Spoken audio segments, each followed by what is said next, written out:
It's Divas That Care Radio. Stories, strategies, and ideas to inspire positive change. Welcome to Divas That Care, a network of women committed to making our world a better place for everyone.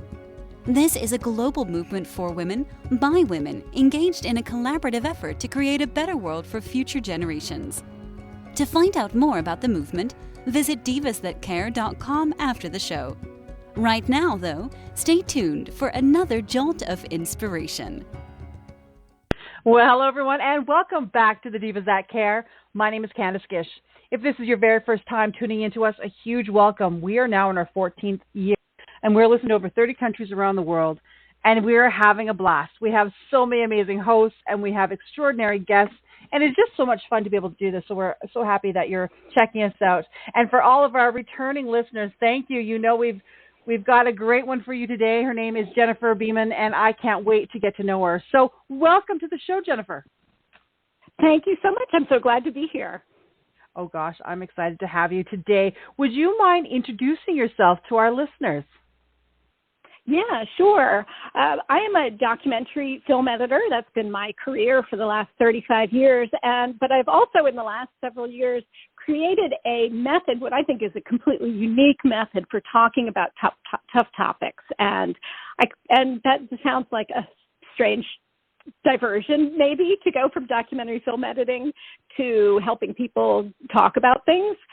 But I see it as an extension of documentary filmmaking because it's about storytelling. It's about visual storytelling. And the method that I've created is a way to tell about yourself in a visual way to help other people understand you better. I want to ask you how you even got into the documentary film editing. That must have been an extraordinary story. Well, that story happened a long time ago. Somehow along the way, I thought I wanted to be a documentary film editor. About 22 years old, I was majoring in radio, television, and film at the University of Maryland.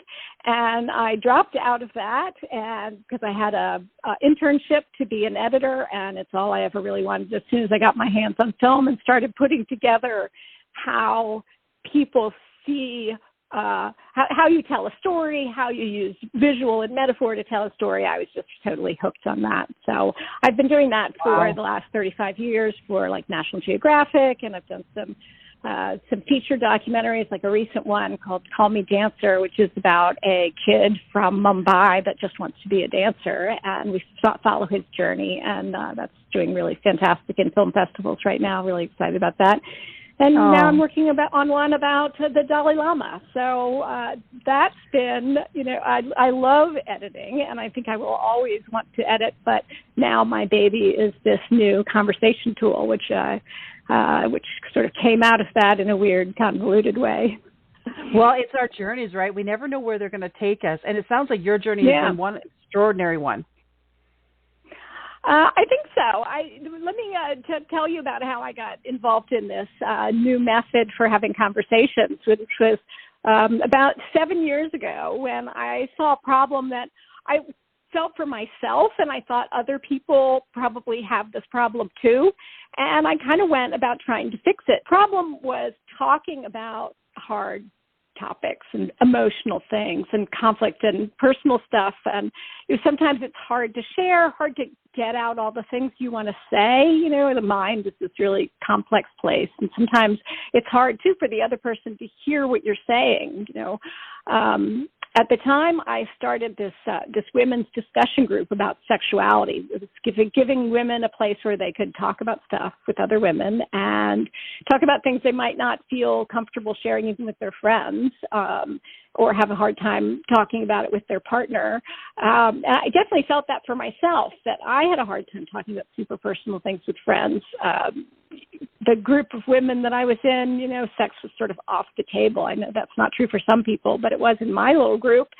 So I started this monthly discussion group, and I made up this game, kind of an icebreaker game, to get people talking about getting people used to the idea, getting people more comfortable with the idea of talking about sex openly. And it sounds kind of odd when I say what this game was, but the game is that I would give them a whole bunch of cubes of different colors, And I would say, okay, each one of these cubes stands for some aspect of your sexuality or some thing you like to do or some thing that you like to be part of your sexual experience. So you're going to label all these cubes with some part of your experience, and then you're going to arrange them in a way that expresses something about how you like the sexual experience to go. So you're like arrange them in order and proportion, and maybe you like one thing, but you don't like it until later in the experience. So it was so people would have these kind of I called them graphs, kind of these cubes that expressed something. And then they would take a picture of it and they would bring it home and share it with their partner and say, hey, look at this thing I made. Do you want to talk about it? And it became the springboard for a discussion that was kind of playful and visual, and you could share it with someone, and it kind of brought people's defenses down because of its playfulness, and it made it sort of easier to talk about. So that's where it started, and it's just gone from that little beginning as like an icebreaker game. I've taken it in a ton of different directions. So I realize that this is a really unique way to talk about something that people typically feel like it's hard to talk about. I love that. And it's interesting because, like, I went to your website and I was looking at this, and I see what you've developed, and I think it's really neat. So you can actually use this with so many topics. That was the whole idea, is to use this in a different way.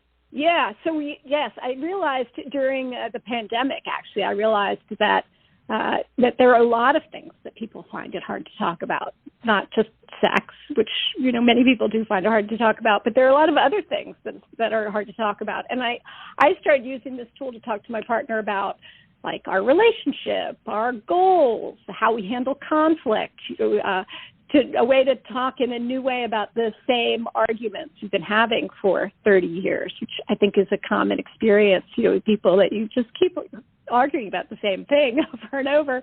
And this was a way to give it a new perspective. Each person can sort of graph out with cubes how they see this issue in their lives, or what they want in their lives, or just something that their partner may not know about them, and it creates this place of clarity, and it creates this touchstone for conversation that you can kind of keep returning to. So it was during the pandemic that I changed the name to Biograph and started talking about something that was for all aspects of relationships. Yes, sex, but also arguments and money and how we handle conflict, or what my anxiety is like, or what my depression is like, or how I feel about you as a partner, or where we want to go as a partner, what we have in our life and what we'd like to have. All these things, it's really super flexible. You can talk about so many things. And so I changed the name to Biograph and really started getting this out to people. And it was then also that I developed it as, this was now the first time that I really was getting it, that I created a product like a kit that people could use, where it had everything you need in it. And I got that manufactured, which took a really long time, a lot longer than I would think. But I finally, it's like in the last month that I got my product in hand, and I've started getting it out to people. So it's been a real journey, and I still feel like, that it's grounded in my work as an editor. So. Oh my goodness. Well, it's fascinating. I was looking at it, honestly, and I was thinking about children. I said, what an interesting way to use blocks, different colored blocks, and have children explain things to you. Yes, I've used it, not a ton of children, but I have used it some with children. I'll tell you, the first time I used it with a child was way back when I first started doing it out of this women's discussion group. I developed it into an art installation. So I had where people could come and they would see graphs that other people had made, and they could play with the blocks themselves and make their own. And then I had this light box where they could take a picture, and then I'd print it out and add it. So it was this sort of growing installation of these, and I collected over 1,000 graphs of people who participated in this. And and sometimes it would be, because it's cubes, and it's colorful and it's fun and it looks playful, it would attract, parents with their kids who, so sometimes the parents would come in and they would look around and I'd see like this look of realization dawn over their face as they looked at all the graphs and realized, oh, I get what this is. And then I was there one time when this mother, it took her like a beat. She looked around and she saw the graphs and she turned to her kid and she said, oh, it's a way for you to make, to talk about how you get along with your siblings or how you express love to your brother. And then the kid said, oh, I get it. And she helped him like think of all the ways that that the child expressed affection for their brother, and they labeled them all, and then they made actually like a little like a dinosaur. They arranged them kind of like a dinosaur, but it used these cubes to express his way of expressing affection, which I thought was just an amazing parental pivot. But I've used it with a few other kids, like using it to graph out like their morning routine. How I used it with one young girl who was just had trouble getting ready for school in the morning, and she made a graph of how she likes it to go, and she had a very specific way of how she likes it to go, and if it got derailed at any moment she would have trouble, and so she's like 10, and she was able to kind of graph it out, and she had really fun time playing with the cubes and thinking about that in that very different kind of way. So no, I haven't used it a ton with kids, but I think that has some potential there. It's kind of like sand tray therapy, like a lot of therapists that I've talked to about it said, it has some similarities with sand tray therapy in that there's objects that are standing for big ideas, and then you arrange them metaphorically. So sometimes some kids, really gravitate toward that. Oh, that is so cool. But it's also and I love good that I was going to say, I love that it has instructions, because if a person is purchasing this, they'll be able to go through that and know a step-by-step, so it doesn't confuse them. Yeah, because it's different. You haven't, it's very unique. You haven't really thought about, you've got some issue in your life and you haven't thought about it in this way, and it's in the pieces that are the part of this story. And that's where I bring my storytelling as an editor in, because I'm doing the same thing when I'm editing the story. I'm trying to think, what are the parts of this story? What's each little part? Because when in our head, they're all mixed together and not separated out. So it's a process of separating them out. So that's just a really different way of thinking about things going on in your life. So I try to make it simple for people to sort of step by step follow along and do this method. And what I find is that people they kind of look at it with a sort of a quizzical expression on their face, and then as soon as they put their hands on the cubes, they go, oh, I get it, because it's so tactile and experiential. Yes. You get really into it. So thank you for letting me know that you found the website helpful in explaining it. So it did. It was absolutely really neat to see all this, and to be able to know that you can touch it. I like to feel things too, and to be able to maneuver. Mm-hmm. And my family is big into Lego, so it kind of gives you an idea. We love to do stuff like that, and this makes sense. How did you come up with the idea? It came about because I was thinking about some aspect of my intimate relationship with my partner, my husband of 35 years, and we were talking about kind of the flow of our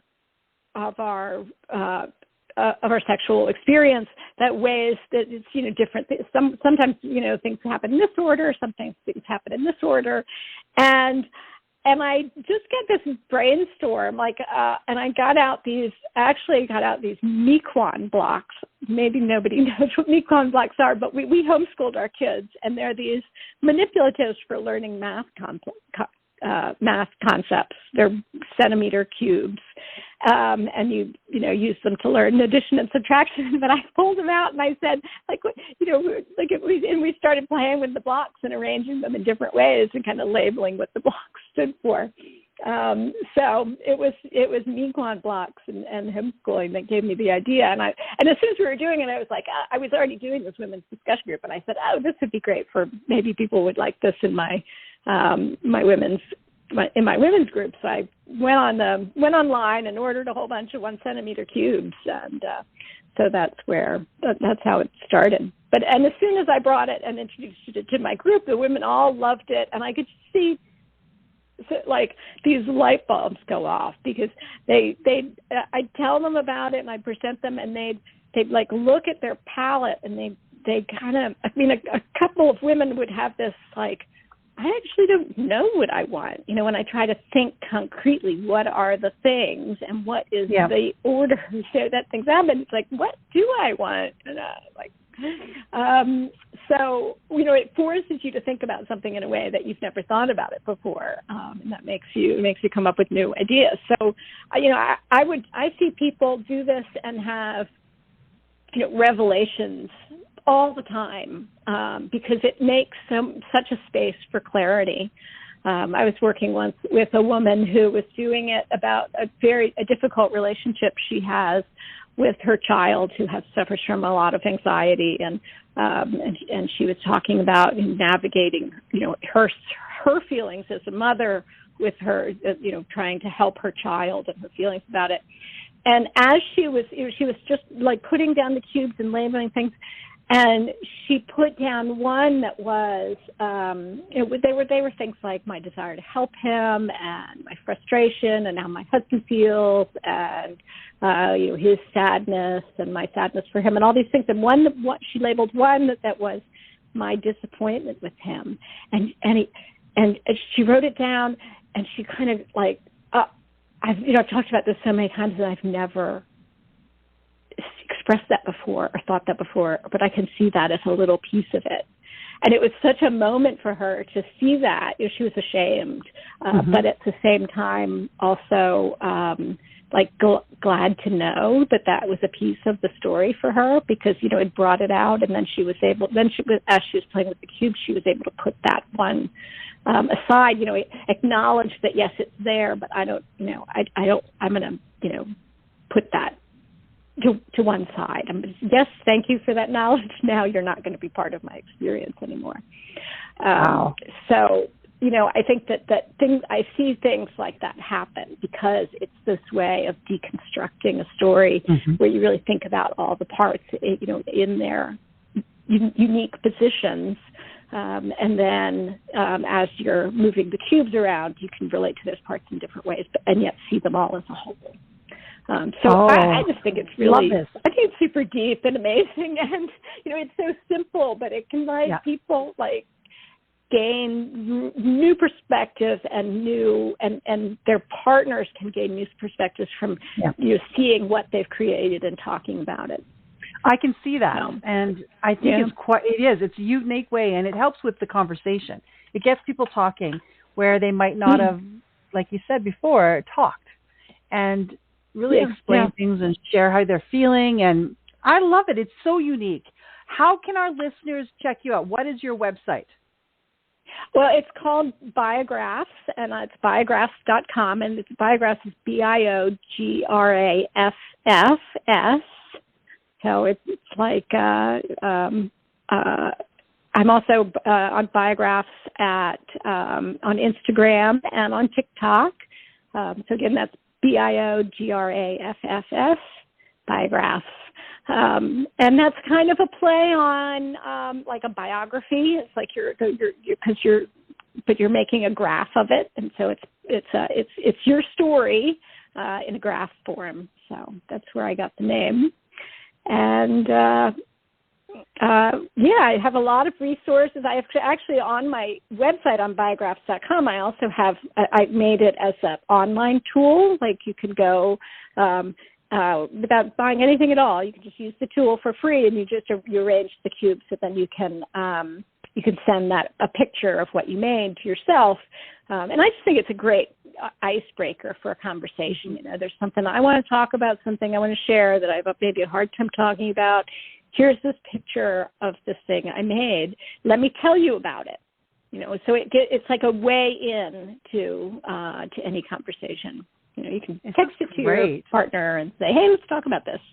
Well, and I like that it's not just for, families, partners, things like that. It's you can use it for businesses. I've been to a lot of workshops over the years that did, analyzing what your color was, and then you would work through that. And this is something that would be a unique thing for a retreat, any type of together with a corporation. I think absolutely Kim, great I'm for so that. glad you mentioned that, because I have done some corporate retreat kinds of work, and it's really good. I mean, people think of it as like an icebreaker, but then once they do it, the last one I did was for a small corporation. It's like 10 people, and they were having their annual retreat to sort of discuss their way forward in the business because they were making some changes, and everybody made a biograph about what they see as their vision for the company. And then they talked about it. And the great thing, I think, about it is that it anchors everybody's story in this visual. And so they found that people who typically don't say anything in these meetings had talked, showed their biograph and talked about it. And the people that sort of take over, they can say a lot. There's always somebody who is really, has a lot of verbal facility and talks a lot. It kind of constrained them because they were just going to talk about their biograph. They're just telling the story about the visual. So it totally evened out the conversation to a place where like everybody, talked about about the same length of time, about the same thing, and then they said they continued talking about it for like the next 3 hours. It was almost their entire meeting. Discussing what came up in these graphs. So yeah, I think that corporate stuff is definitely a way that I'm looking to go in the future. Yeah, excellent. Thank you for bringing that up. No, I love it. I had the opportunity, as I said, to go through your website. I'm like, this is so unique, and you can use it in so many ways. Well, Jennifer, I have had such a great time chatting about this. Is there any last-minute things you would love to share with our listeners? Any tips, maybe things that are going to happen in the future, like anything you want? Mm-hmm. Yeah. Well, I'm working on some workshops.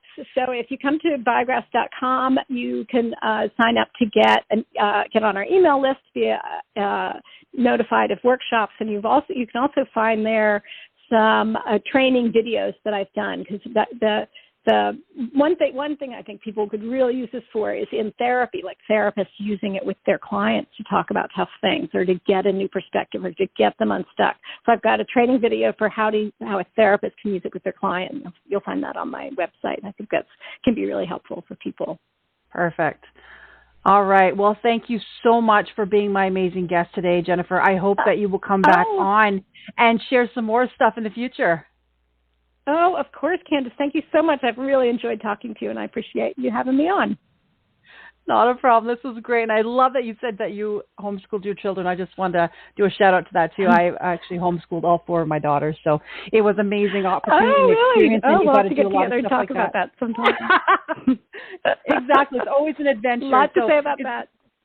Yeah. Well, maybe we'll do a talk on that one day. So anyways, thank you so much, Jennifer. It was such a pleasure chatting with you. And as I said, I would love to have you back on in the future. And we have so many topics that we can go through. Again, it was amazing to talk to Jennifer about this amazing product, and I hope that each and every one of you checks it out. I hope also that you check out all the amazing shows on the Divas That Care network. We have all of our shows recorded out so that you can share them with friends and family, because you never know who is going to be inspired by those conversations. So thank you again, and have a fantastic day. Take care, everyone. Thanks for listening. This show was brought to you by Divas That Care. Connect with us on Facebook, on Instagram, and of course on divasthatcare.com, where you can subscribe to our newsletter so you don't miss a thing.